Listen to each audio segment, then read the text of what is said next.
తల్లికి వందనం అనే ప్రోగ్రాం పెట్టేసి ఈ రాష్ట్రంలో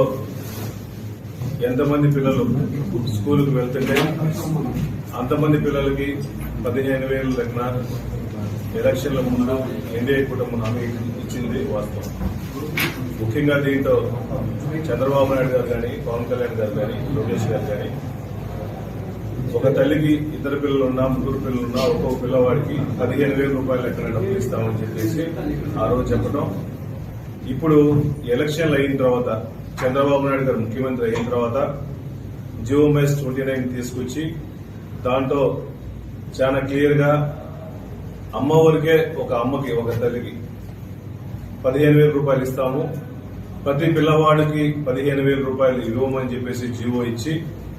ఈ రాష్ట్ర ప్రజలందరినీ ముఖ్యంగా మహిళా లోకాన్ని, మహిళా తల్లులందరినీ కూడా